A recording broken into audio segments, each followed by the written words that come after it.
Vamos lá, pessoal, boa noite a todos. Na reunião de hoje, a gente vai discutir os capítulos 12, 13 e 14. Eu montei uns slides para compartilhar algumas anotações, tá? Não são slides muito elaborados, é só para me guiar aí nas anotações que eu fiz, tá? E eu também não quero me estender muito, para a gente também ter mais tempo para conversar outros assuntos ou aprofundar alguns assuntos que aparecerem nos capítulos, né? Então, o capítulo 12 é uma pergunta, né? O título do capítulo: será que a linguagem nos define singularmente como seres humanos? O 13, será que meu cérebro tem um módulo de Deus? E 14, Deus nos guia e nos orienta? E aí, né, são esses 3 capítulos que a gente vai conversar um pouquinho hoje.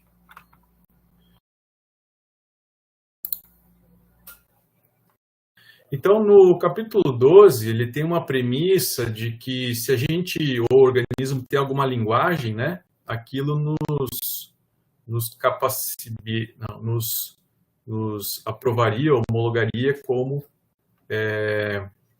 seres humanos, né?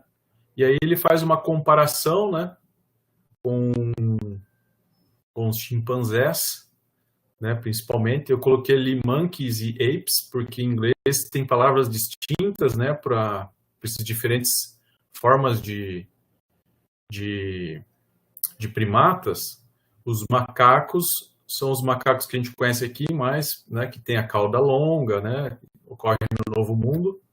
E os apes, eles é um nome que designa os primatas do Velho Mundo, né? Principalmente os que não têm cauda, como chimpanzé, orangotango, gorila, né? O babuíno. Então, em inglês tem 2 nomes.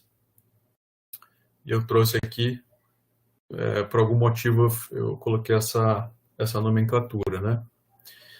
Ele traz aí considerações sobre a capacidade que os chimpanzés teriam não teriam um controle sofisticado de voz e não conseguiriam imitar sons, né? Mas eu achei meio confuso no capítulo. Ele fala isso numa parte, na outra parte ele diz que chimpanzés conseguiriam, né, ter um controle sofisticado, né? Talvez a gente possa discutir esse ponto depois, né? Ali embaixo, ele poderia produzir todos os sons que um humano produz, né? Tem uma parte que ele fala isso. Então, anatomicamente, fisiologicamente, ele conseguiria, mas ele não faz porque não tem um motivo. E aqui ele traz um motivo evolutivo, né? Então, ele coloca o seguinte: para os chimpanzés, né, nunca foi uma vantagem de seleção, uma vantagem reprodutiva, ter que reproduzir esses sons ou fazer uma comunicação muito mais eficiente do que eles fazem, né? E aí ele faz essa análise para o ser humano, que o desejo de partilhar pensamentos humanos foi vantajoso e selecionado na população. Então ele coloca que o fato da gente ter desenvolvido a linguagem foi uma característica selecionada evolutivamente, né? Então, quer dizer, do ponto de vista dele e do argumento, em algum momento da população surgiu essa capacidade de conseguir articular e desenvolver linguagem, né? E isso foi vantajoso, ou seja, aqueles indivíduos que tinham essa característica se reproduziam mais e, portanto, aquele gene característica acaba se espalhando pela população, né? Porque na evolução a gente não tem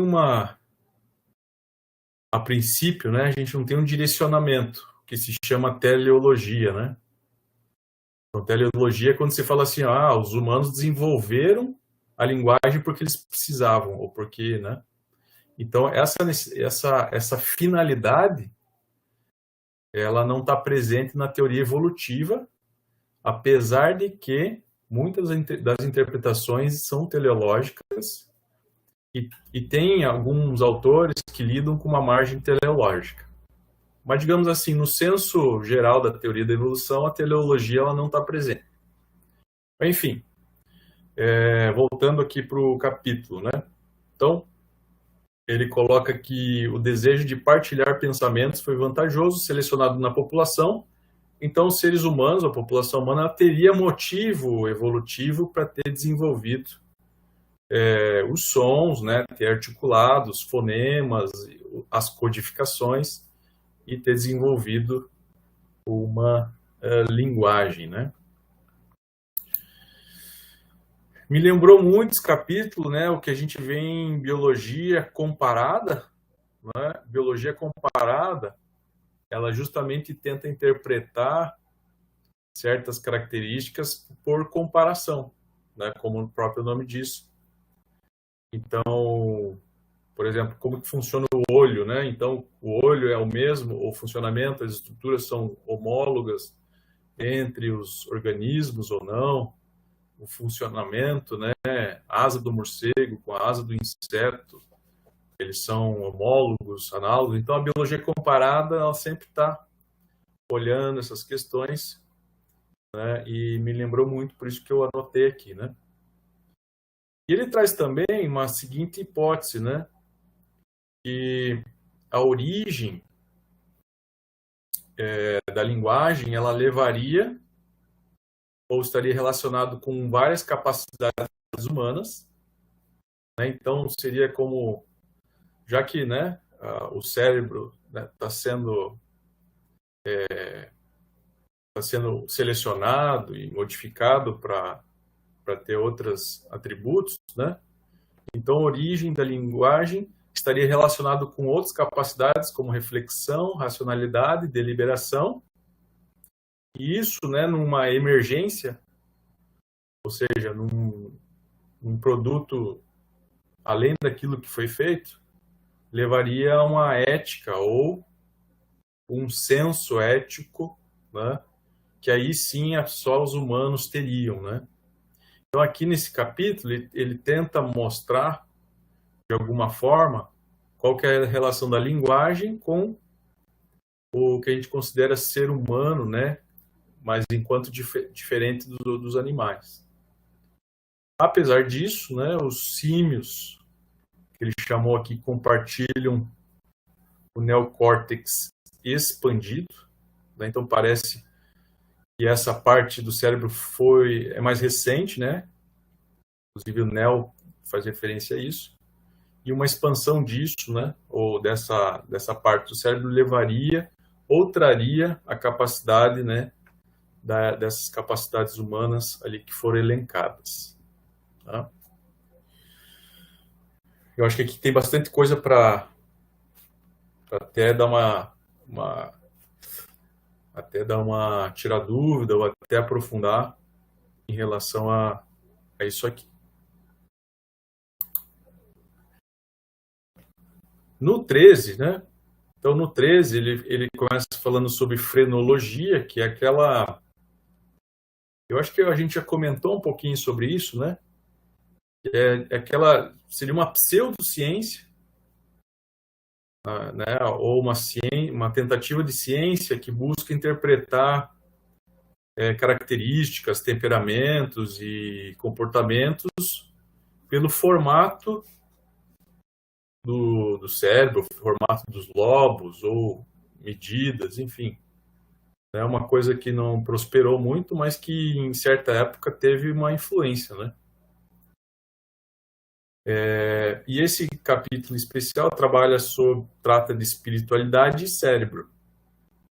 Então, o título dele, voltar lá no começo, será que meu cérebro tem um módulo de Deus, né? Então, ele faz um relato sobre se existiria uma posição no cérebro responsável por isso, né? Isso vem muito com a metodologia que foi desenvolvida agora esqueci a técnica. um mapeamento da atividade cerebral, conforme você vai fazendo alguma coisa, ela vai acendendo áreas, né? Depois vocês falam o nome aí que eu esqueci. Vão acendendo áreas do cérebro, coloca o sujeito para fazer alguma atividade e vê onde que aciona, digamos assim, a porção do cérebro, e aquilo seria uma evidência, talvez, de que aquela parte do cérebro seria responsável por aquela atividade ou não, né? E aí, nesse capítulo, ele fala assim, bom, se a gente colocar, né, um indivíduo para meditar, para orar, que partes do cérebro seriam ativadas, né? E se isso provaria, né? Provaria a existência de Deus ou da espiritualidade, enfim, alguma coisa nessa linha. Então ele traz evidências, né, exemplos que mostram alguns experimentos, né? A coisa não é tão simples assim, então, como sempre, né, a complexidade ela está presente no cérebro e é difícil a gente associar uma posição no cérebro para cada atividade, sendo que para algumas atividades envolve muito mais processos e posições, né? Então ali coloquei minha anotação foi a seguinte: as atividades de oração e meditação envolvem processos cerebrais, lobo temporal, sistema límbico, mais 40 regiões e vários neuromediadores, né? E vários sistemas eu não sei a palavra correta, mas seriam sistemas de mediadores que estariam envolvidos, né? Então, quer dizer, é difícil a gente atestar, né, cientificamente, que existe uma posição no cérebro que estaria mais relacionada ou não com atividades que envolvem mais espiritualidade, né? E aí ele cita esse artigo dos irmãos Finkelkreuz, eu acho que essa é a pronúncia, eu nunca ouvi ninguém falar esse nome, né, na página 156, e eu fiz aqui sinteticamente, né, os pontos que eles chegaram na conclusão, né?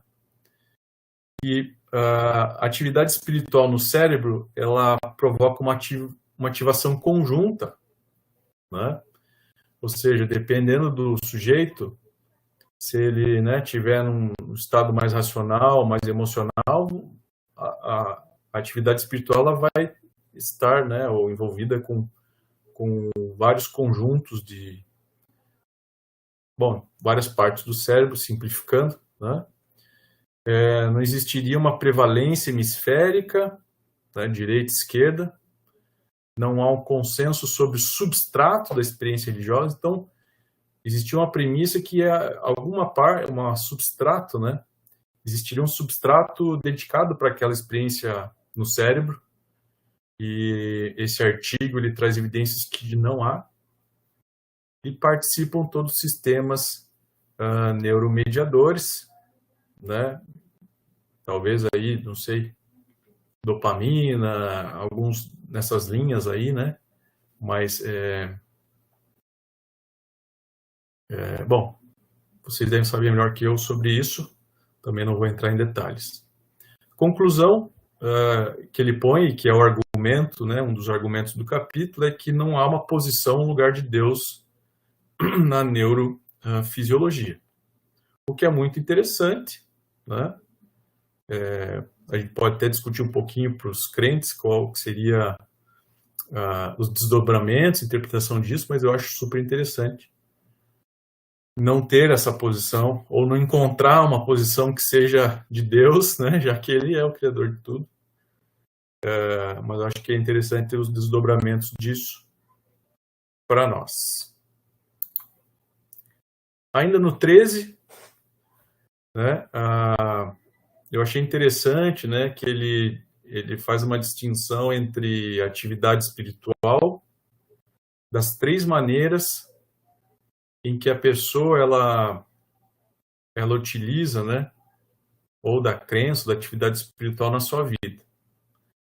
ela pode, de alguma forma, usar aquele senso espiritual para perceber o mundo, né? Como se fosse uma cosmovisão. Ela pode usar isso para vivenciar, ou seja, aquilo ser o modo de vida dela, algo parecido com uma piedade, ou uma compaixão, ou um kairos, alguma coisa assim.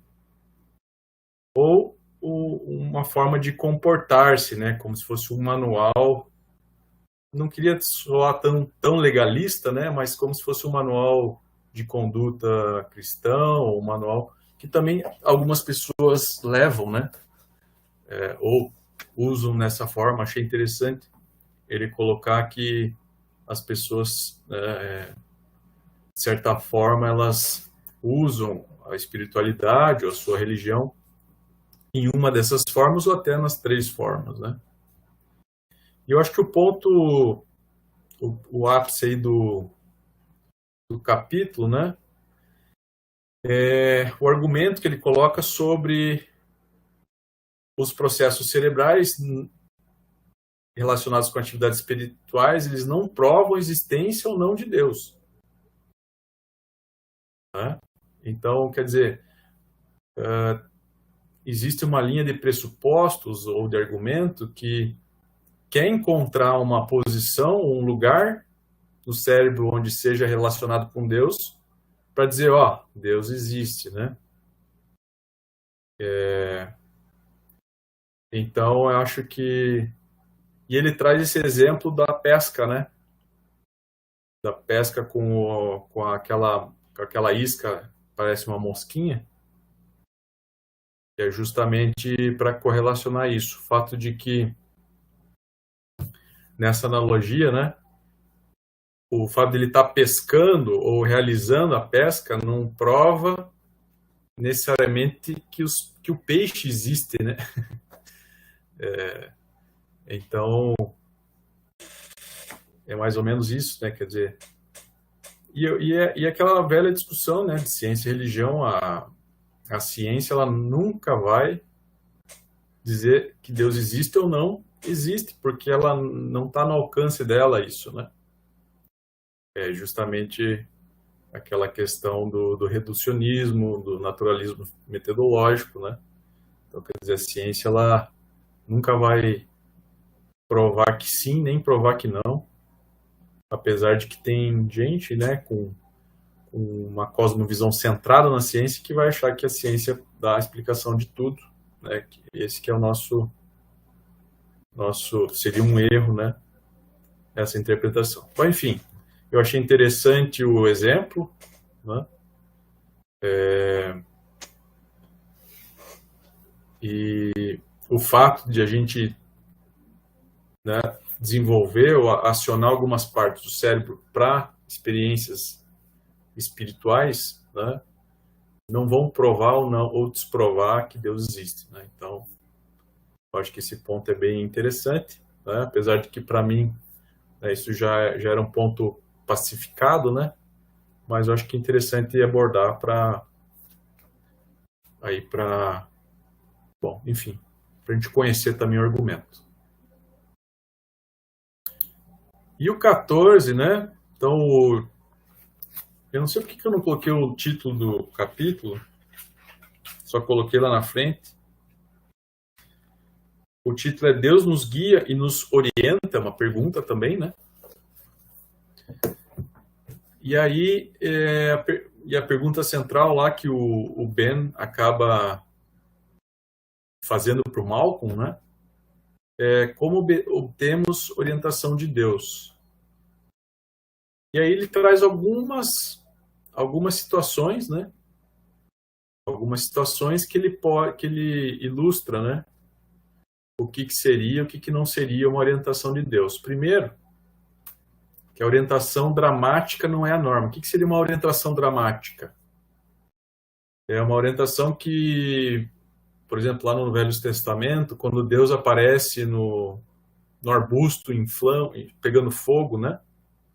Isso seria uma aparição e uma orientação dramática. Ele diz que isso não é a norma, né? Não é uma coisa que a gente deve esperar que ocorra... Só deixa eu... Acho que o Micael voltou aqui. Não é uma coisa que isso deva acontecer ou a gente esperar que aconteça corriqueiramente, né?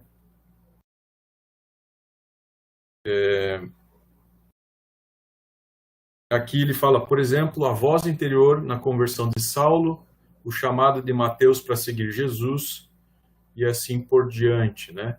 Então são situações e relatos da Bíblia que a orientação de Deus ela foi explícita e dramática. E ele falou, olha, não é bem assim, ou seja, não é que não seja bem assim. Ele diz assim, a gente não deve esperar essa orientação. Provavelmente a orientação vai vir por outros caminhos, outros meios, né? O segundo caso, né, o ponto, seria experiência de vida. Então, conforme a pessoa vai vivenciando certas experiências e vai relacionando com decisões e emoções, né? O terceiro ponto, as próprias escrituras falam sobre o pensamento racional, sobre, né, inspecionar ou estudar as escrituras de forma racional. A gente é convidado a fazer isso como cristão. E é uma forma que Deus mostra de, né, orientação.